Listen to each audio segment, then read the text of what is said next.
Hey everybody, and welcome back to my channel. I know it's been a super hot minute since I put out a video, but I am here now and I'm glad to be here. My hope for this coming year is to spend more time with you guys and put out more videos like I used to. So that's one of my goals. Anyway, we have a scary story. Amongst scary stories, I also do vlogs, live streams, storytelling, the scary stories, and I do thrift hauls.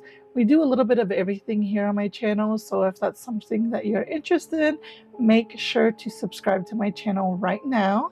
And if you like scary stories, make sure to hype up this video. When you hype up this video, it boosts my video to get out into the YouTube world.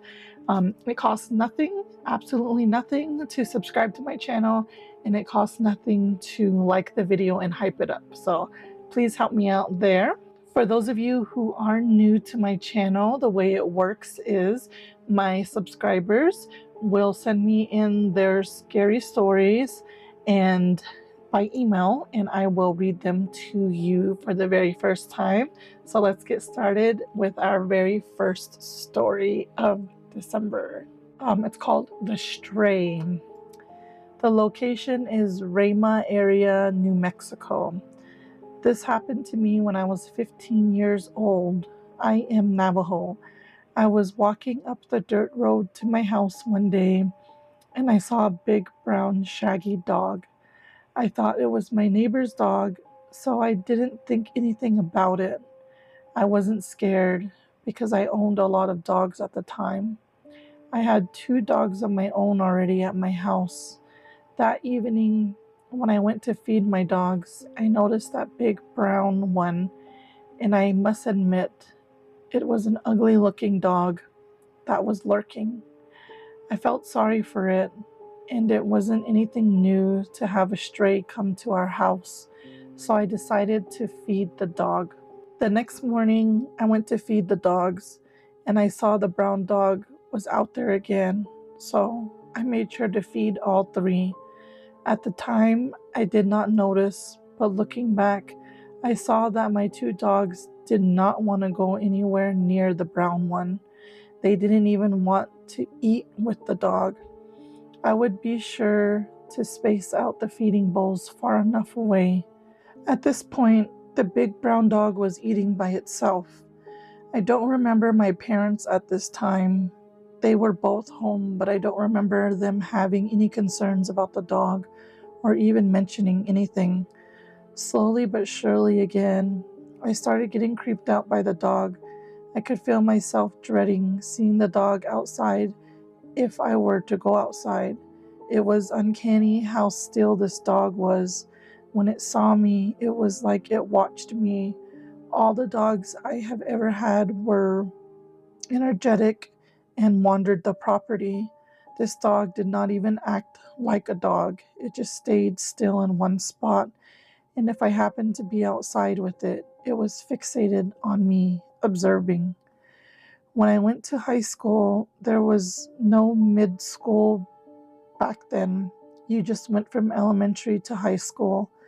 I remember telling my friends about the uneasy feeling I had about the stray dog that showed up at my house. Of course, they all teased me and said it was a skinwalker. I laughed it off, but I did tell them that maybe that's why that was what was off about the dog, is how big it is. It is unusually a big dog. Its limbs were too long, making it abnormal looking. It looked as if a person were on all 4s acting like a dog. After talking to my friends about this, it made me dread seeing the dog even more. I didn't want to feed it anymore. I wanted it to leave. It wasn't long, maybe a week, that the dog was around our house. My cousin invited me to go to the movies with her boyfriend and his brother, who was also my classmate. He is white from a Mormon family. We were done with the movies and we were heading home.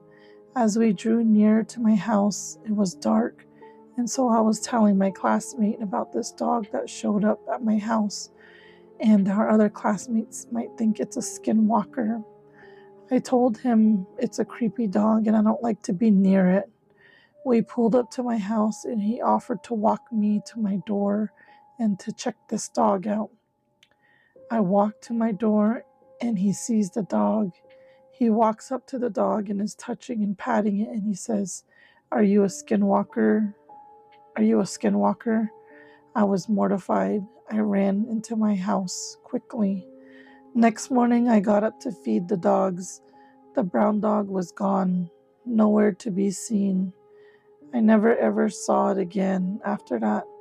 It makes me think it must have been one, right? Take care, kitty. More scary stories on the way. That's creepy, and obviously my my pipes need to get used to talking again, because man, I haven't even been reading for 1 minute and my voice is already raspy. So we need to up our game. I'm drinking some lemonade right now, but thank you so much for sending in that story. Let's get into the next one. Here we go. Let's get into it. The camp out. Location: Rama, Pine Meadows, Pine Hill area in New Mexico. I must broaden the area to provide a bit more anonymity. Every school year beginning since 7th grade, my friends and I have always had an end-of-year camp out together before we head on to our summer break. This was back in the late 1990s. This year, we moved the location of our camp out to a different friend's property. We have never been there before, but she invited us all to go there. My classmates and I were in our junior year of high school. The gal that invited us to her property was a grade below us. Our one friend had a car that we all piled up in, threw our tents and bags for the evening into the trunk. She picked us up after school ended. In total, there were about 8 of us Navajo girls that night. It was about 6 p.m. First of all, you guys are brave. Let me just say that. High schoolers, Navajo girls, brave on the res. You guys are brave. It was about 6 p.m. when we parked at the bottom of the mesa near a big house. We grabbed our things and started walking up the mesa. We walked through the rabbit brush, but that was pretty much eye level to me, probably 5 feet tall brushes. Going up to the mesa, there are cedar pine trees along the sage brushes. Our host, Lisa, led us near the top of the mesa. With the grove of pine trees, and to the west of us was a wall of rocky cliff. It's not a high rock cliff, maybe 6 feet from the ground level of our camp. When you look down the mesa, you can see where the car is parked next to the house. The 180-degree view from there is trees and bushes. It was starting to get dark. We needed to get some food, and four of our friends volunteered to head into Gallup, since they also wanted to make a smoke run while they were out there. We figured they would be back in 3 hours, so we told them to buy breakfast for tomorrow. Myself and 3 other girls stayed behind to get the camp set up. We put up 2 tents. Since we 4 stayed behind to put up the tents, we chose the bigger tent. We put our sleeping bags in there. At this point, it was dark. We hadn't even collected any wood to keep the fire going. We collected what wood we could find laying around us. Then we waited. It was coming close to 11 p.m., and still our friends were not coming back yet. We all laid down in the tent, our fire going. It was pitch black out there. As we were talking to one another in the tent, we heard something fall onto the tent. At first, we did not think anything about it because we were under pine trees. It was only the pine needles or piñons, we figured. As we talked some more, we saw something fly into the tent. It was strange. So we looked to see what it was, and it was a small rock.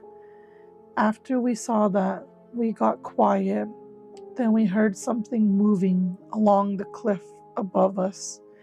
We looked at one another and quickly put our heads down. We were whispering to one another, "Is someone on top of the cliff throwing things down to our tent?" Lisa assured us there is nobody that lives on top of this mesa. There were no animals because we were thinking, what if it was a mountain lion? You could hear something on the cliff because you can hear the sand and the rocks sliding off the edge and down the cliff. We asked one another to peek out of the tent and to look to see what was on top. We all said no and didn't want to look. We just laid there because at this point we were all thinking, what if it was a skinwalker? We noticed it was getting darker and darker because the fire was dying down. Lisa said we need to put more wood on the fire before it goes out. She asked us to come out with her to collect more firewood. Our two friends did not want to get out of the tent. I did not want to go either, so Lisa offered to hold hands so she could pray because she was Christian. After her prayer, she got out of the tent and walked behind the tent into the dark and started collecting wood. She came back and put those wood on the glowing coals. The fire started coming back and gave more light for us to see.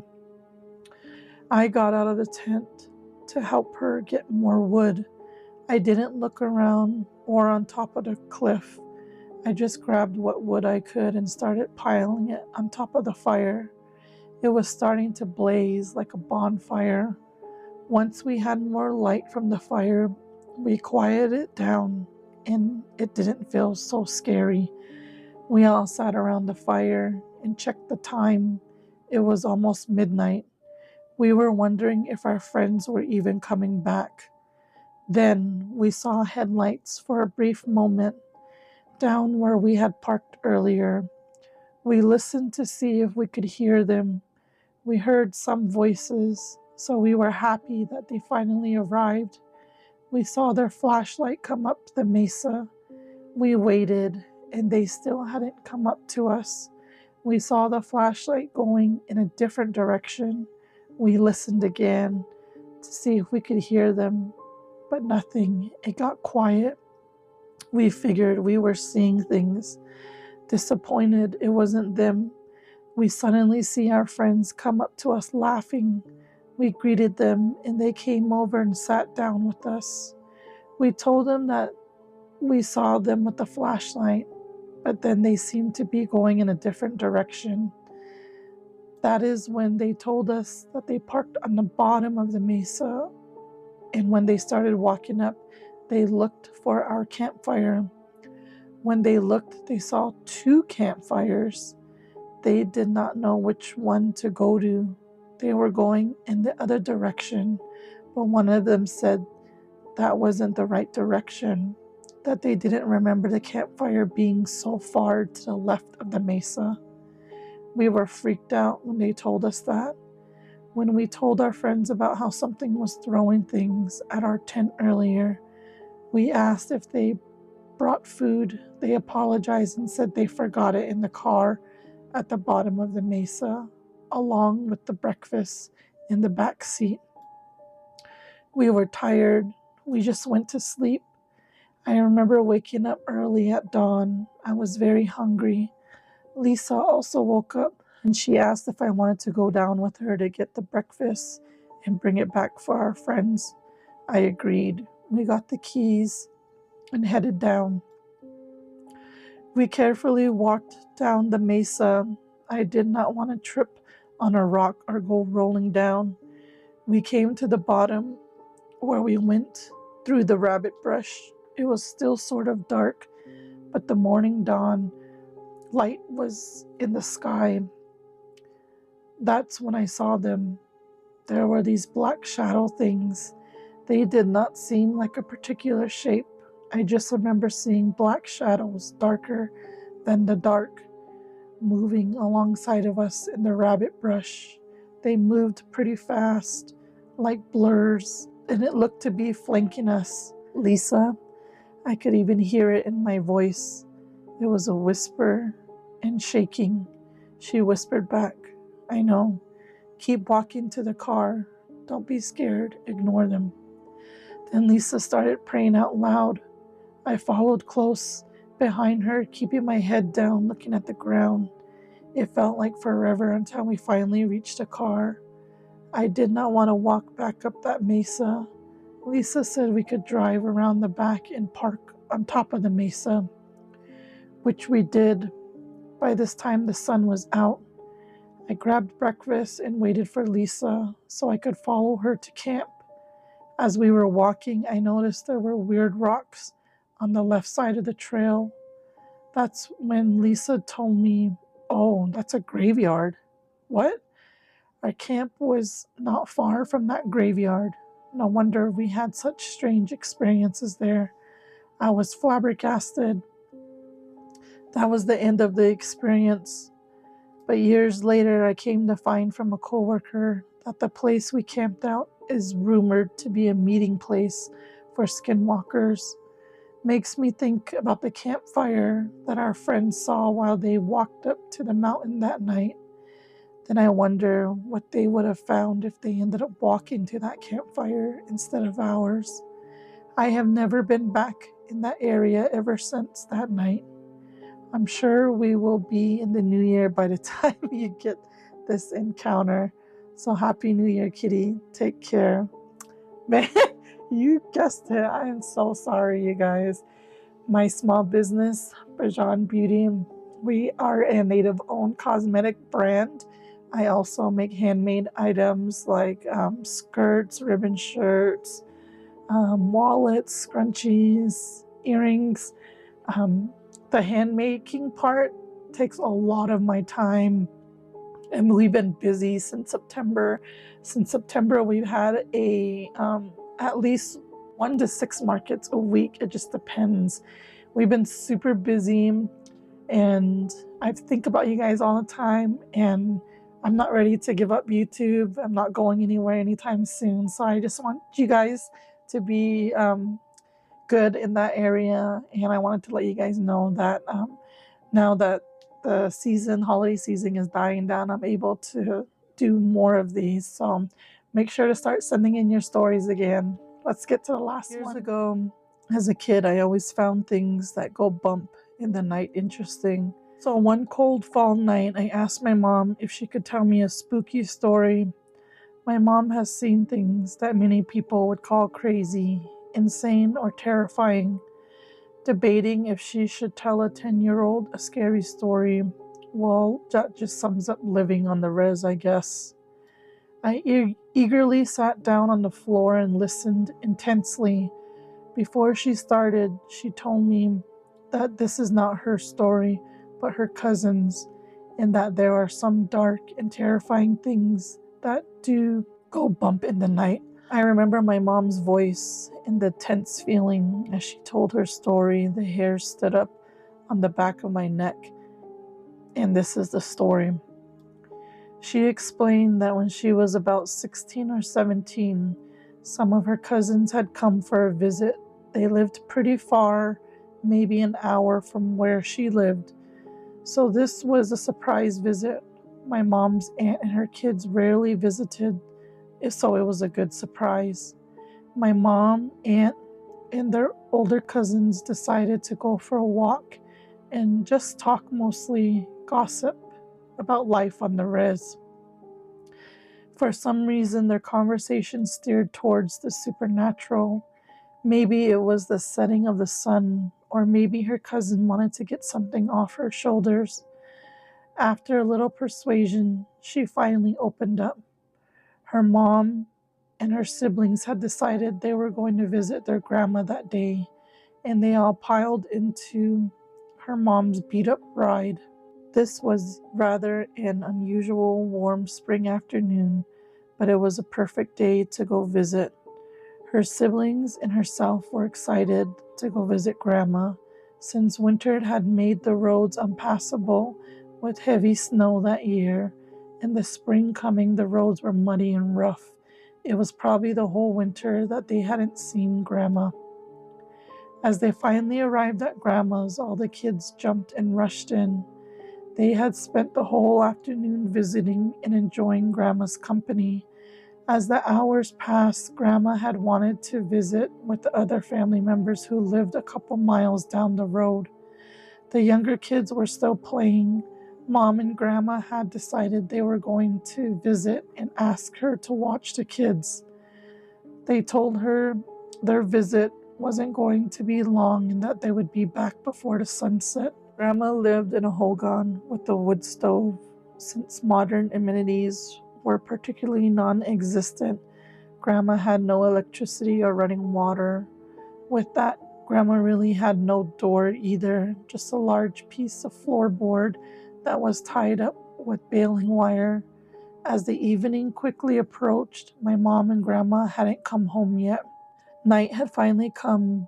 As she wondered where her mom and Grandma were, it definitely had been longer than what they said it was going to be. By this time, all of her siblings were tired and falling asleep. It was getting so cold, so she built a fire. As she did, the dogs began barking. Thinking maybe they were finally coming home, she untied the door and peeked outside. Nothing, no headlights, just absolute darkness. She quickly tied up the door.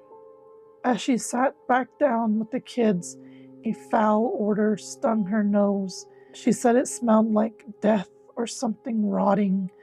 The dogs' barking became louder. They started running in circles outside as if they were chasing something. While they were growling loudly, her heart began to beat faster. At this point, she was nearly in tears. Then she heard it thump. It jumped onto the roof in the hogan. She could hear the scratch of feet on the rough roof shingles as it crept on the roof. In full-blown panic, she turned down the light on the oil lamp next to her and sat with the kids, tears streaming down her face. The kids, noticing this, woke up and asked her what's going on. She told them to be quiet as this thing walked on the roof. This time, not caring that anyone was inside, it ran from one end to the next. The kids were crying hysterically. Then something amazing happened. They heard the roar of the mom's pickup truck coming from the road, hugging her siblings tightly and trying her best to keep them calm. They heard whatever was on the roof jump off and run away. As the pickup pulled up, all of them ran outside in tears, running towards Mom and Grandma. In Navajo, Grandma asked them if they were all okay. Not noticing their uncle coming around the corner holding an axe, she said he was out of breath. My mother and aunt were in shock and disbelief. They asked her what happened after that. Her cousin told her that they had gone to see a medicine man in the days, and after that incident, there is where she learned that what her grandma and uncle saw. Her mom explained that when they were coming back, she noticed something on top of the hogan, so she sped up and was afraid something bad was going to happen. As they were getting closer, she said they knew what it was. It was a skinwalker. As they got closer, she said it stood up and its whole body was covered in paint as it wore a coyote skin. Next, she said her uncle jumped out and grabbed an axe from the woodpile and tried to chase it down, but it was already gone. The medicine man told them that it was a skinwalker, and if it wasn't for them coming home at that moment, it was planning to hurt whoever was inside. I sat there with chills running down my back as my mom finished the story. I asked her what did it want. Mom answered, "Who knows? Maybe it had a plan, or maybe just bad luck. Whatever it wanted, nothing bad came out of it that night." Creepy. That's so creepy. All the stories I hear, they're always like scaring people. And I don't know, it kind of makes me think of the people, the cult that likes to drink the red stuff from our bodies. And these people usually like terrorize children or elderly or whoever their victims are so that they can get their blood pressure high. Um, they like to terrorize them to the point where they're so scared that by the time they unalive these people and drink the red stuff from them, it has a certain chemical in them that gets them high. And it kind of makes me wonder if this is what these Yannies do.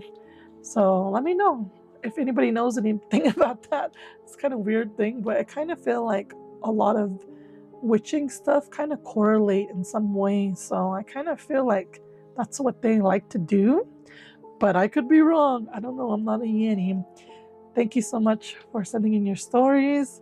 Make sure to give this video a big like. Make sure to hype up this video as well so it can push it out to everybody in the YouTube world. If you aren't subscribed, make sure to subscribe right now. It costs absolutely nothing. And I will try to get a video out next week. If you have a res scary story, I've reached out to people. I met people from Alaska recently, and I told them I've never heard any stories from Alaska. My goal is to get scary stories from all reservations, all First Nations, even Haitian scary stories. I like listening to those. The Mexicans, they have some scary stories like La Llorona, or they have duendes, they have like the witches. Those, I'm down here. So if you have a scary story and you want to share, or you know of a scary story, type it out for me and send it to my email, WhatWouldKittyDo12@gmail.com, and I will get to it as soon as I can. Thank you guys for being so patient. Thank you for your loyalty. I really appreciate it. We'll see you in the next video. Bye.